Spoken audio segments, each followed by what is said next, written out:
all, I want to thank everybody. First of all, I want to thank everybody for showing up to this informational call. I appreciate everyone taking the time out these schedules to be here. I also appreciate everyone who applied to be part of this program and then part of this competition. It's very exciting for us. Just to give you a little bit of background on us, we are the Wall Street Connection. My name is Donald Hess. I'm one of the chairman. I'm the chairman of the board for the Wall Street Connection, and we are here to really teach as many of the youth in our communities about financial literacy, about investments, and just basically trying to give everyone the tools and access to resources that they may not otherwise have to better prepare themselves for success in the financial sectors and everything like that. This competition is really going to be about teaching you guys how to research investment stocks, what investment stocks can do for you, how to make sure that you understand how money moves in this economy, and basically preparing you for that next step, either after college or after high school. You want to be able to have some kind of leeway to get started onto your financial freedom journey. I have here on the call with us, we have Mr. Chris West. He is one of the founders of the Wall Street Connection. We also have Ms. Jamila. She is also one of our co-founders. And we appreciate everyone from our organization that's here. I think Mr. Osei was on here as well, if I'm not mistaken. But we have a very dedicated group of members in our organization that want to make sure that you guys are prepared for this. And like I said, we're really here to build pathways to gainful careers and economic prosperity through corporate and personal financial literacy, as you can see here on your screen. Did you want to go to the next slide for me, Chris? Oh, absolutely. That was a great introduction, Mr. Hess. No problem. So, Chris, do you want to take over for the slides, or do you want me to do them? Absolutely. That was a great introduction, Mr. Hess. I'll take the reins from here. So, all right. Everybody, Mr. Hess gave a great introduction. My name is Chris West. I, like many of you, are from New Orleans, from the Tremaine neighborhood. Y'all might know it as the 6th Ward. I went to De La Salle High School. And then after De La Salle, I went to a school called Babson College in the Northeast in the Boston area. And while I was there, I learned about investment banking and private equity and ended up doing a career in both investment banking and private equity. Currently, I'm a student at the Stanford Graduate School of Business. And then while I'm studying, I'm making sure that I'm giving back to my community through Wall Street Connection.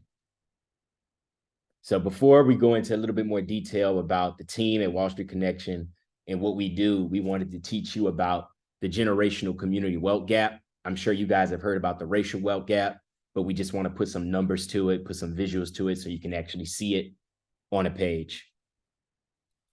Currently in America, Black families have about 90% the wealth of white families. And within that wealth, most of Black families' wealth are in illiquid assets. So you're talking about stuff like real estate and not cash, not things that can be accessed for money that's needed right here in the moment.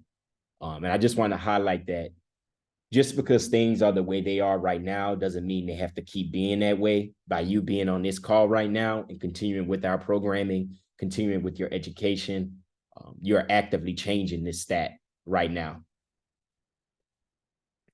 Additionally, we want to talk a little bit about how this wealth gap got to where we're at. So when we look at the number of families that are prepared for retirement, for those who don't know, retirement is when you stop working. So how do you make money when you're not working? You have a retirement account, a pension fund, something that's going to give you income once you're no longer working a job. Right now, if we look at the distribution of retirement accounts between white and Black families, we see that white families on average have a retirement account 60% of the time. For Black families, that's only 34% of the time. So what about those 66% of Black families that don't have retirement accounts? Guess what? That means they're looking at their children as their retirement account. So the burden of their retirement is going to fall on the next generation. So that's why it's very important that when you get the opportunity to start your retirement account, building investments, that you take that opportunity. So that way you don't hinder the next generation from building wealth.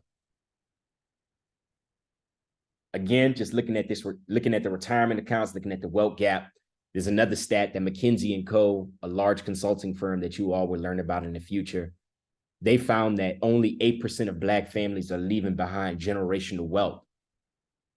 And that's compared to 26% of white families that are leaving behind generational wealth. We need to change that. Just before I keep going, is there anything that anyone saw in here that resonates with them, or maybe that they knew already or didn't know already?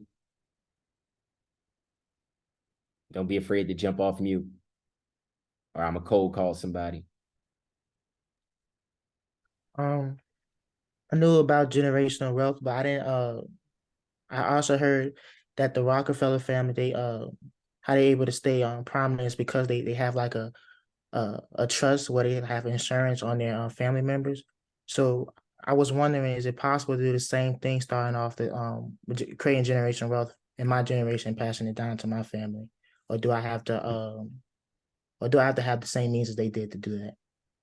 That's a good question. I know a little bit about that. The short answer is yes, you are able to do that through like a life insurance policy or something of that sort. And you can set up certain structures to where that money is put into a trust and can't be accessed unless certain circumstances are achieved. For example, you can say, my family can't access this money from my insurance policy unless they go to college or unless they have a business plan. And that's different ways that you can protect your money. That's a great insight. So just moving forward and talking about this generational wealth gap, me, my co-founders, our team, we started looking at what are the roles in society that are responsible for helping people build wealth. And what we found is that there's roles in the central banks, the banking and credit market, funds and securities. These are the roles that are designed to help people with managing, protecting, growing their wealth. We found that there was a lack of representation of Black professionals in these positions. And we just want to highlight that not only is it Black professionals, but it's also Hispanic professionals. There's also an underrepresentation there as well. So Wall Street Connection's core areas of focus are increasing representation in these sectors like banking, investment funds, and securities. And just to quickly go over what these are the industries that are behind large banks such as JP Morgan, Chase. You probably know Chase Bank. Your parents might go there, or you may have seen it driving by. Goldman Sachs, you may have heard of Goldman Sachs on the news or perhaps even in school. Blackstone and Kohlberg Kravis Roberts, also known as KKR. Blackstone and KKR are two large private equity firms. Some of y'all may have heard of Robert F. Smith, which is the founder of Vista Equity Partners, one of the wealthiest Black men in the country and in the world right now. He also owns a private equity firm. And they're responsible for like raising funds, which are then invested into companies that are in the economy. We think that increasing the representation of Black professionals in these sectors would directly influence the wealth building activities of our communities. So now moving on to the next section, we're going to talk about the solution that's being proposed to help close the wealth gap. So we told you a little bit about Wall Street Connection, but we want to give you some time to learn about who we are as people. So you have Curtis Johnson, who's unable to make it on this call today. He's an M&A, he's a mergers and acquisitions investment banking analyst at RBC, Royal Bank of Canada. And he's a former investor with the Babson College Fund. Curtis is from Chicago, and he grew up in a low-income neighborhood. So he understands like the struggles of what it means to not come from wealth and how sometimes it can be difficult to change the habits that you need to change in order to build and maintain your wealth.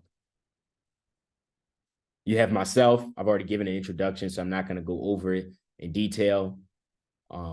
Then you have Jamila Mahmoud, who's also on the co-founding team, and her background is in nonprofits, helping manage those and run those. She's a former community organizer and campaign strategist. And Jamila is from Ethiopia and was raised in St. Paul, Minnesota, in a majority East African and Muslim community. While I'm on this page, I want to highlight Babson College. You're seeing this logo on there twice. Curtis Johnson is a graduate of Babson College in Boston. and I'm also a graduate of Babson College, which is in Boston. And Babson College really focuses on entrepreneurship, and teaching you like of having a perspective of you can do this by yourself. So for me, when I applied to Babson, at that time, I wanted to be an accountant, and I actually made a video about me wanting to not only be a public accountant, but to have my own firm one day. And I'm still working towards having my own firm. However, it would likely be a different type of firm. So if any of y'all are interested in applying to colleges, I'd love to discuss Babson College as a potential college for you to attend. So now moving on to our board, you have Mr. Hess, who's on this call right here, who's the chairman of the board. You have Ms. Caldwell, who's going to be departing from the team due to some other responsibilities that she has. You have Osa Adun, who's a social entrepreneur based in New Orleans. You have Ashim Walters, who's a public administrator, also based in New Orleans. Benjamin Fields, who's a personal finance professional. Dorian Nunez, who's an asset management leader and splits his time between New Orleans, Texas, and then also Florida, as he's opening up a new office down there. And then you have Mr. Kennedy, who's a real estate investor in New Orleans, owns, I think, at least 1 or 2 properties focused on affordable housing. So when you're involved with Wall Street Connection, these are all people that you have access to. So we're going to tell you a little bit about how we were founded. Wall Street Connection began in early 2021 as a stock pitch competition. At that time, the GameStop bubble was happening. I don't know if any of you all know what that is. The price of GameStop was going up and up and up, and everybody was talking about investing and putting their money in GameStop. At that time, I actually became concerned because I know that investing is more than just buying something at $10 and selling it at $15. That underlying investment is an actual company that has a role in the society. And we should be also looking at that company as, is this a company that's going to last for the next 100 years? Because in reality, when you're investing for 10, 15, 20 years. And really, if you're smart, you're investing for your grandkids. So you should be making investments in companies that you think are going to last long. So we held an investment competition at St. Joan of Arc Middle School, which unfortunately is no longer open, focused on having them understand what is a good company. We call this thesis-driven investing.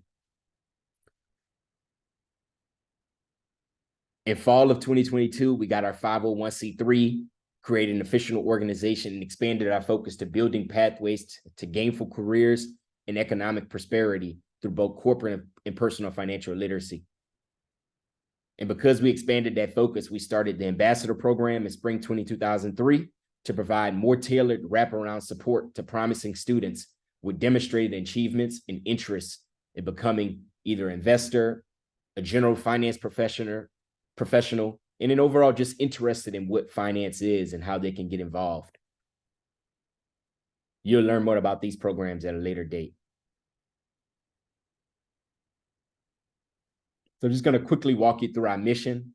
So at Wall Street Connection, we're looking to build a stronger pipeline of diverse financial services and advisory professionals by providing overlooked socioeconomically disadvantaged youth exposure to the importance of and the wealth generating opportunities in the sector.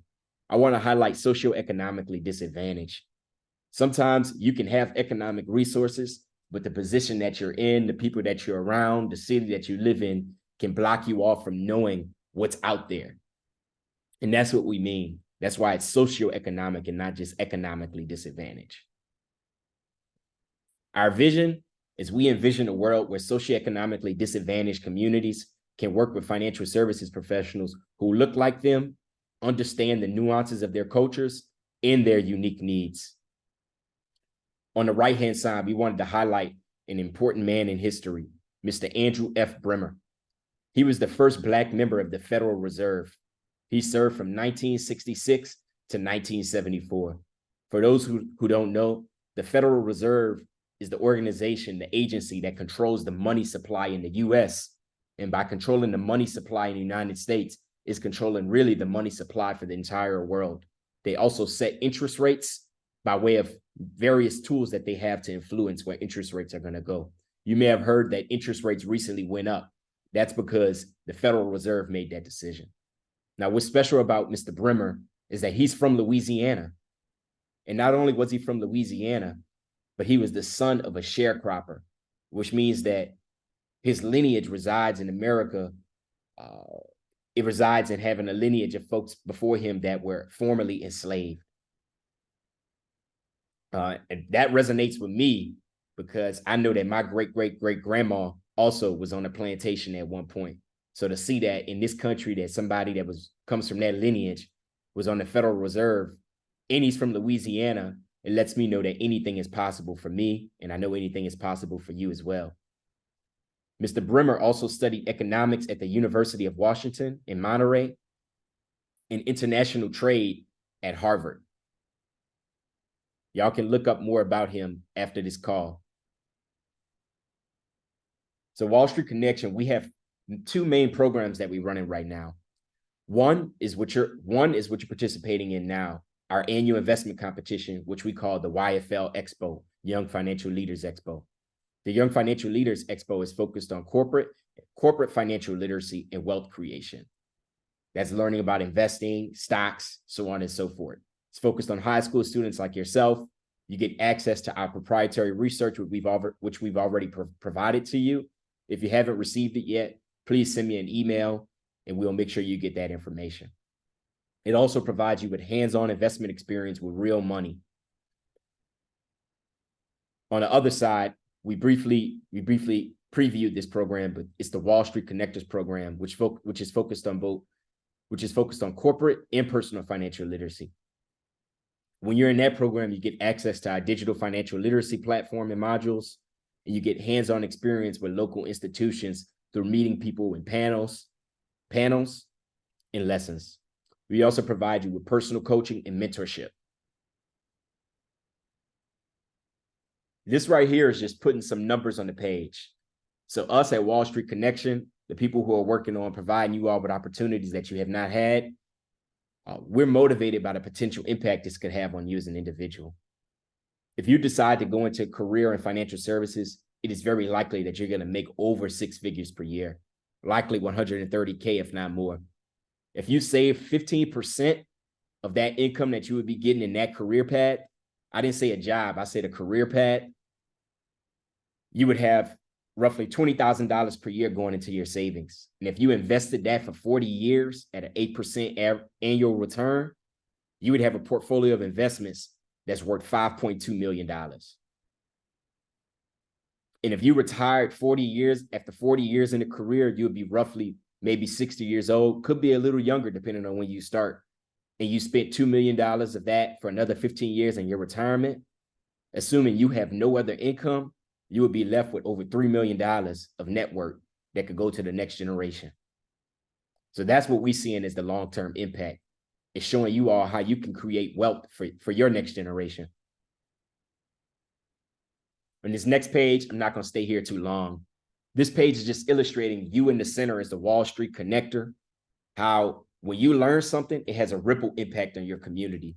Because now the stuff that you're learning, you're talking about at the basketball game, you're talking about at band camp, you're talking about at the football game. So it impacts not only you, but your close friends and your close friends and family, as well as your extended friends and family. You being involved in this program has a ripple impact on your community. So now we're going to go into a little bit more detail on the Young Financial Leaders Expo. Just before I continue, just wanted to stop to see if there was anything that resonated with you all or if you have any specific questions.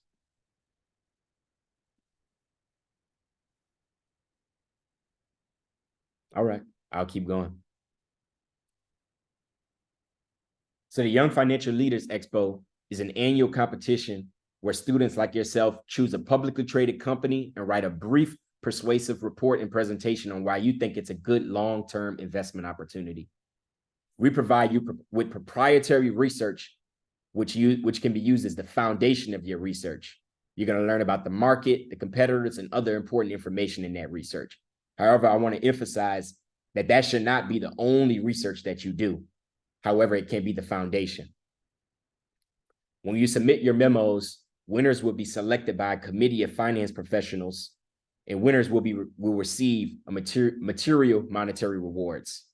I just want to highlight there are two phases of the competition. There's the pre-finals, in which you're just writing the investment memo, and then there's the finals. And if you make it to the finals, you will have to present a presentation, a pitch to a judge of panels.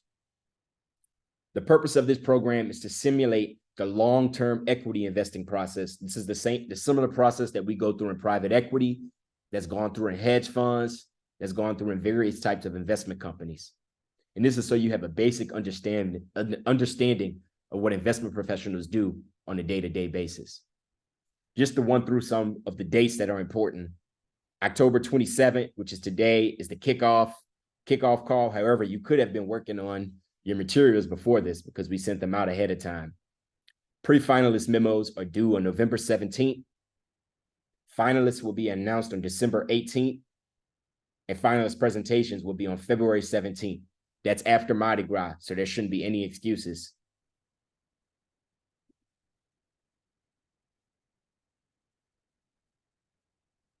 We put this in the complete guide materials, but I just want to go through this again.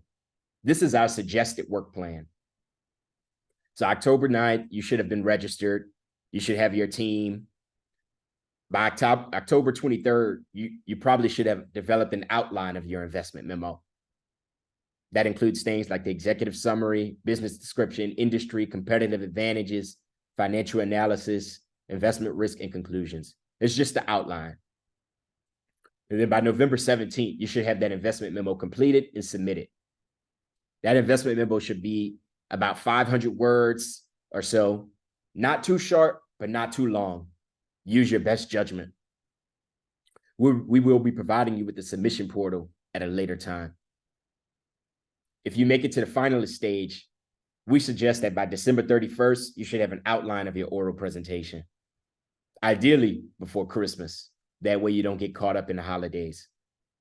Remember, this is just an outline, not the complete presentation. After you enjoy your holidays, then you should start working on the presentation in full.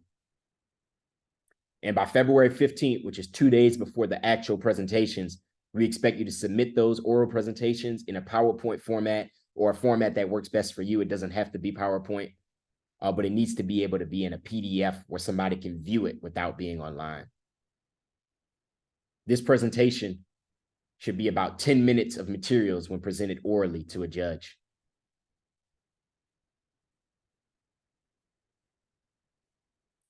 Just to go over some of the investment memo and presentation expectations, we expect you to clearly articulate your target company and why you believe it is the best long-term investment. And just to be clear, the only companies you should be pitching or writing about are the 3 companies in which we provided those proprietary research reports on. Your materials should include an executive summary, a business description, and industry-specific information. You should also be discussing the competitive advantages, financial analysis, and investment risk. Make sure you begin with a strong executive summary and then finish with a clear, strong conclusion with the logical ending. We're going to teach you more about some of these aspects of the investment memos and presentations later during this presentation. Also, we want to make sure that you're thinking about the environment as well when you're writing these investment memos and building these presentations. Please also include any positive or negative environmental, social, and governance impact that the company may have. Just so you know, environmental, social, and governance is often abbreviated as ESG. That's the acronym for it. People call it ESG in the business world. ESG impact can be things, but not limited to, can be things related to diversity, equity and inclusion trends, and the global transition to renewable energy. It's very important to think about renewable energy right now as the world is shifting away from using oil and more towards energy resources that are renewable, such as solar and such as electricity. Additionally, you should be mindful of your team strength and continuity throughout the expo. I want you to know that Wall Street Connection has high expectations of you, and we know you are more than capable of achieving. Now for the next couple minutes of this presentation, we're going to be giving you an overview of key business and investing concepts. I highly encourage you to take notes and/or to refer to this presentation at a later time. We're going to start off with what an executive summary is, both executive summaries and business descriptions. A good executive summary allows the person reading or listening to your materials to understand the overall essence of what is being presented without reading or listening to the entire content. A good executive summary sets the stage by balancing detail and conciseness. It should also be persuasive, such that the reader or listener would like to actually listen to or read the rest of your materials. This is where you catch their attention. If you drop the ball on this, the likelihood of them being changed and whether they want to continue with your materials or not is low. Additionally, a good business description concisely describes the business activities of a company, typically in a single sentence or two. When you give that business description, someone should clearly understand the business model and how that company makes money. Let me cold call on somebody. Miss Robinson, can you read the Nike business description here on the page? Can y'all hear me? Yes, we can hear you. Can y'all hear me? Yes, we can hear you. My bad. There's like a lot of noise out there. Nike NC, based near Barberton, Oregon, is the world's leader designer, marketer, and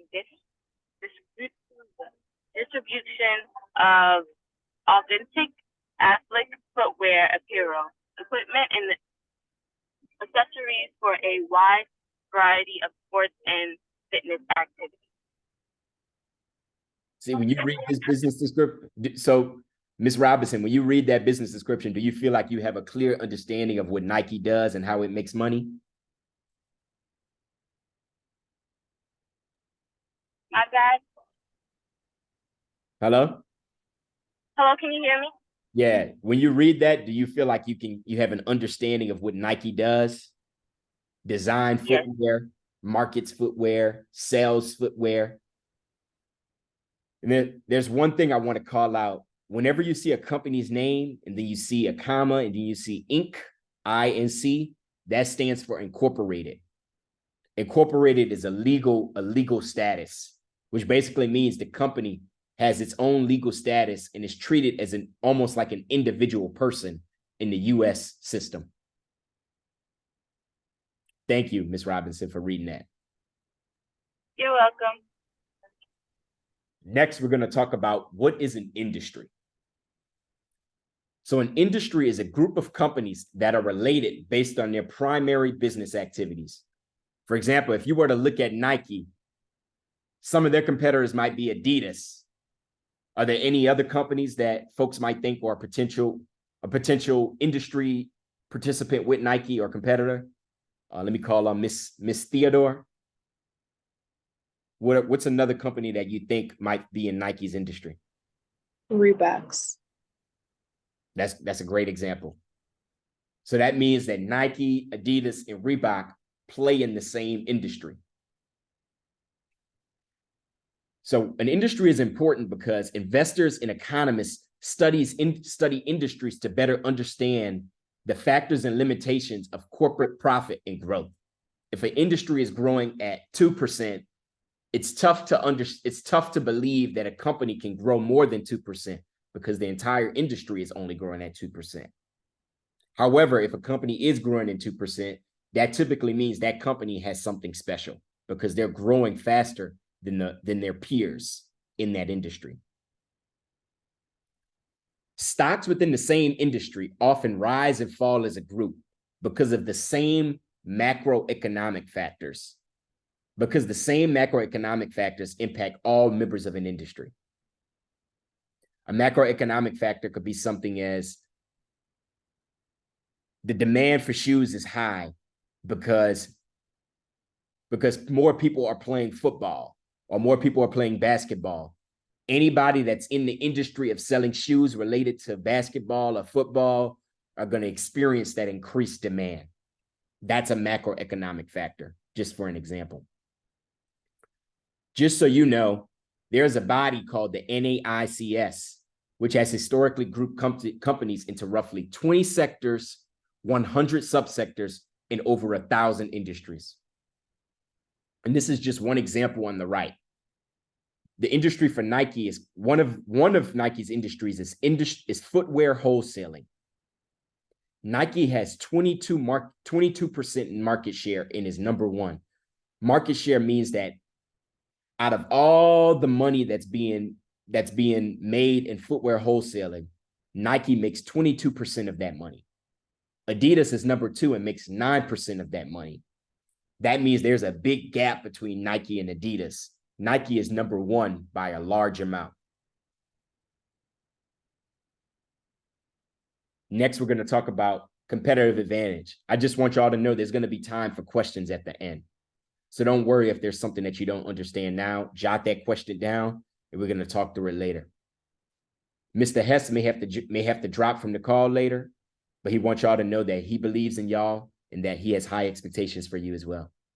Yeah, I appreciate you, Chris, because I actually am about to head out, take my kids to a little Halloween thing. But everybody in here, like I said earlier, if you weren't here at the beginning of the call, we have high expectations of everyone who took the initiative to actually apply for this competition. We see a lot of potential in a lot of the candidates that we have, and we look forward to seeing you guys shine. We want to see everybody put up their best foot forward, and we're excited to see how you guys come out. I'm excited for this. I hope you guys are too. We're looking forward to a very strong competition from everyone. So I appreciate y'all coming through, and I'll see you guys on the other end. Y'all have a good evening. All right, Mr. Hess. Before I continue, I want to point something out here. Some of this content that you're learning, it can seem like it's a lot. There may be a lot that you don't understand, but that feeling that you're feeling is growth.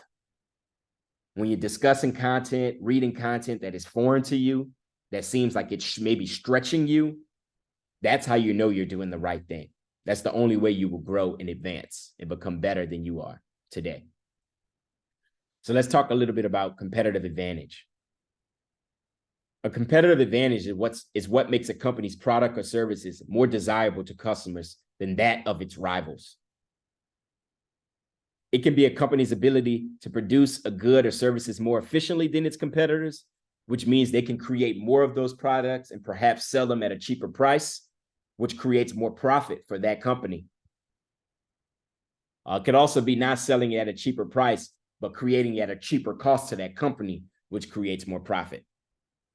That is called a comparative advantage because you're making something more efficiently than your competitor. You compare better to your competitor. A differential advantage is when a company's products or service differ from its competitors, but are seen as superior. I'll give an example about more efficiently above, which is comparative advantage.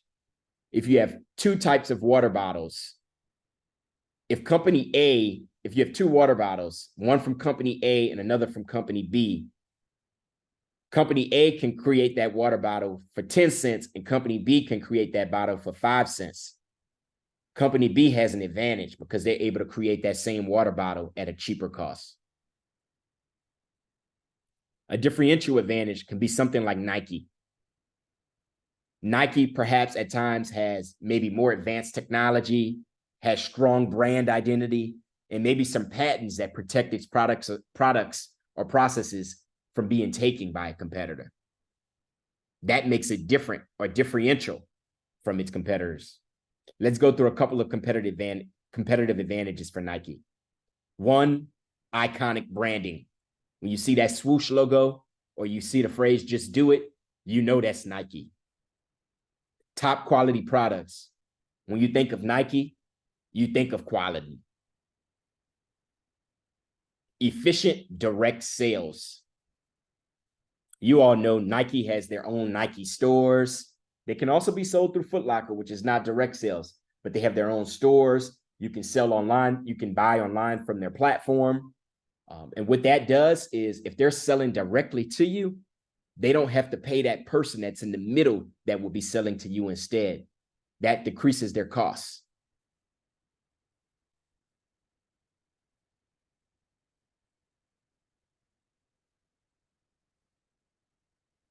Now we're going to talk a little bit about financial analysis. Financial analysis is evaluating a company's financial health. That's looking at its stability, its profitability, and its viability by studying its financial performance, such as looking at revenue, something called gross profit, net income, and cash flow. Don't worry if you don't know all of these terms. As you do your research and use some of the resources we provided to you, you will learn what gross profit is. You will learn what revenue is. You will learn what net income and cash flow are. When you're doing financial analysis, you will use financial ratios such as price to earnings, debt to equity, in order to compare one company's performance against its industry peers or historical data. If you look on the right side here, we're showing the company Cummins, we're showing its revenue over time. And as you can see, its revenue is growing over time. Revenue is like sales. You can think of revenue right now as the cash that it takes in on a yearly basis, a monthly basis, over some period of time. Financial analysis also includes forecasting. That's when you're predicting what is the future revenue or cash that a company is going to take in. What are the future expenses? And will it be profitable?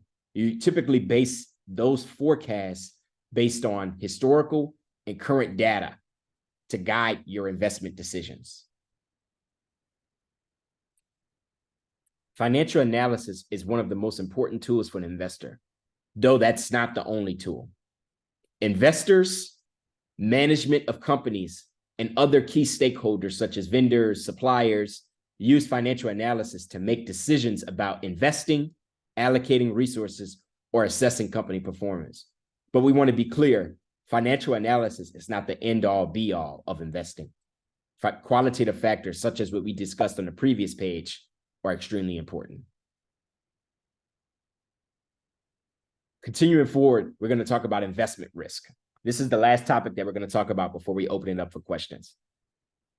Identifying risks are very important. When you're looking at advantages, that is the positive side of the investment. Looking at risk is making sure you balance things out so that you're looking at both the positive and negative factors of this investment. Investment risk are factors or qualities that will cause a company to perform worse than you expected, which will cause a decline in the value of that investment. We break risk down typically into 4 buckets: strategic risk, compliance risk, operational risk, and reputational risk. Strategic risk is when a company's plan doesn't work out.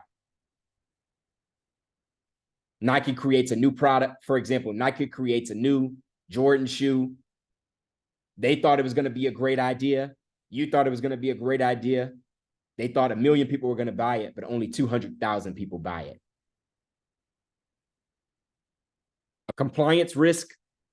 Compliance risk is important to understand because some businesses have lots of rules that they must follow. And if they don't, they can get into trouble. For example, a company that owns hospitals, they have to follow tons of rules a lot of rules that the government creates for them to follow. And if they don't follow them, they could potentially receive a fine. And also, if new rules are created, that could create additional costs on their business, causing them to lose profitability. Operational risk has to do with a company's everyday operations. For example, Nike has several factories across the world, or factories that they work with. If one of those factories breaks down, that means they're no longer to create product. That's an operational factor. Because they're no longer able to create product or as many products as they need, they're unable to sell those products. And that causes them to lose revenue or in other words, lose cash. And a reputational risk is when a company's reputation is hurt. Like when it does something wrong, People might not want to buy from that company anymore. In the past, there was incidents with Papa John's where their founder said some things that he should not have said, and he shouldn't be thinking it in the first place.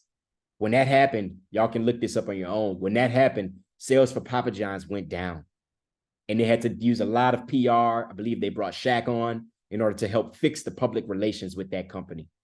If you look up what happened with Papa John's, you'll understand what reputational risk is and why it's very important. Let's quickly walk through some of the reputational. Let's quickly walk through some of the investment risk related to Nike. Strategic risk. If Nike doesn't keep up with cool trends or new shoe tech, other brands might become more popular. I'm sure you're thinking about other brands right now that are becoming more popular than Nike. I know I'm thinking of a few. Compliance risk. Nike sells globally, so they need to follow different rules in each country. If they break a rule in one country, they could get into trouble. Operational risk. We talked about that one already. That's like a factory issue, shipping delays. It could be a shutdown of stores. It could be so many different things, but things that affect the way Nike operates. And then reputational risk. If people hear bad things about Nike, they might not want to buy their stuff anymore. That can be somebody that they sponsored. If they sponsored a certain athlete and that athlete is always known for wearing Nike, he's associated with Nike. If that athlete does something wrong, that can make Nike look bad, causing people not to want to support their products. We know we just gave you a lot of information there. It's designed to be that way, to help you grow, develop, and learn. With that being said, we want you to know that we're here to answer any questions right now, but we want to encourage you to ask your questions now because this will be the only time for you to ask your questions. We want to keep things fair. And that means that we cannot take questions on the side that could potentially give you an advantage over other participants in the program. So we'll give you roughly 20 to 30 minutes, however long you need, to ask any questions that are on your mind right now. Please just hop off mute or raise your hand if you're uncomfortable just speaking out of turn.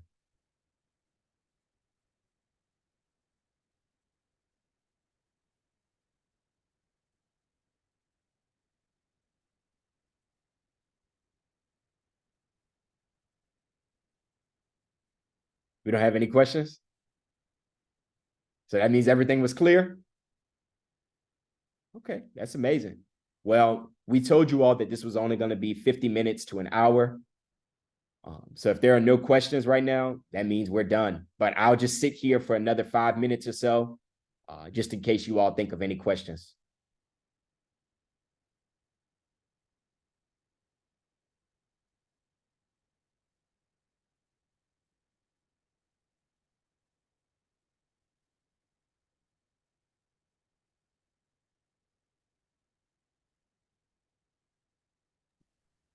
Mr. West, Yes. is Google the same as choosing Alphabet as a stock company? Yes, it is. The ticker for Google is Goog. However, it's not exactly the same. It's similar because Alphabet has so many different companies. We would encourage you to focus on Google, the search engine, as the topic. Mhm. That's a good question. I have a question. Yes, Miss Theodore. So using like shopping brands like Apple and stuff like that, are those like smarter brands to work with instead of like web? I'm trying to figure out how to say it. Are those like smarter brands to use? Like, are you asking because you know the brand, is it better? I think, this is more of a personal question. I often do believe that brands are typically associated with quality at one point in time. However, sometimes a brand over time can get away from that. So it's always smart to make sure that you're checking the quality, like where are things made? Is it the same as it was made last year, for example? Because things can change.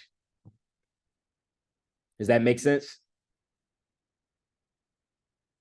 So that's actually a really good question that I want to just talk about a little bit. So when a company becomes known for having quality products, sometimes a company might get ahead of themselves and cut costs and try to create the products using less money, and just assume that the buyers are going to automatically associate them with good quality and won't notice the reduction in quality. However, that can backfire, because if the customers find out that the quality has dropped, they may abandon the product and go with a different brand. That was a really good question. It's a really good question.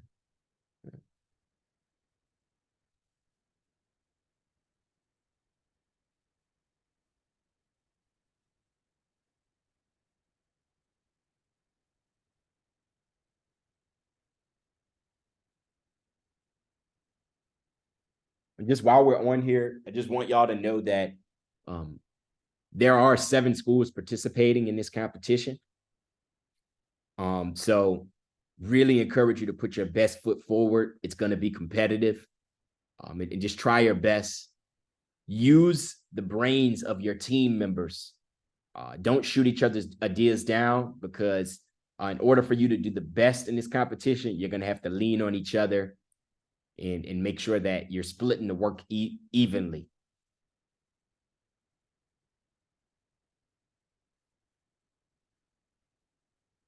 And if there's anything that you missed during this presentation from my voiceover, this will be uploaded to YouTube at a later time,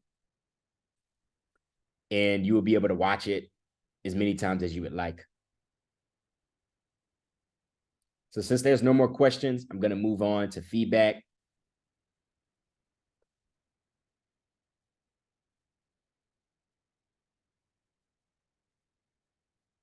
I'm going to create a quick poll here.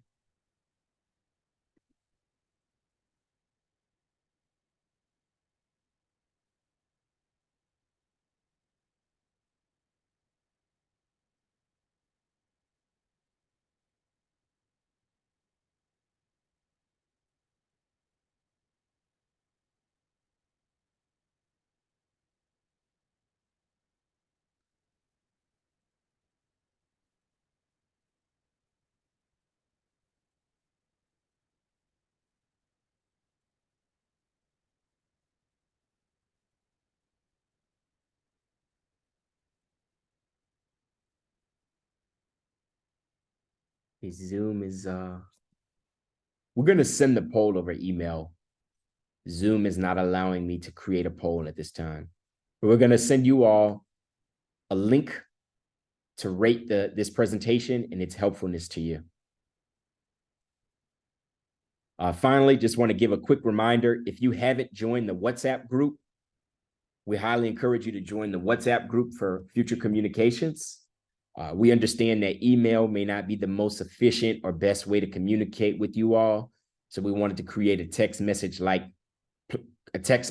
place where you can get all of the announcements and communications. I'm going to throw that link in the chat in just a couple seconds.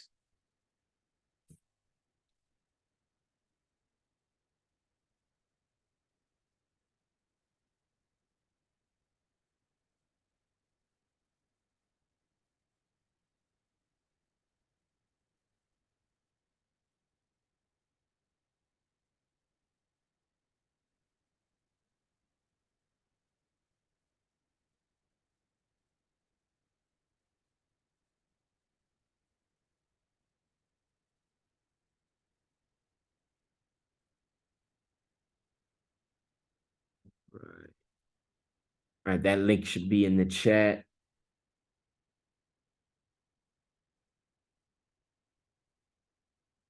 There you go. Please join the group chat using that link.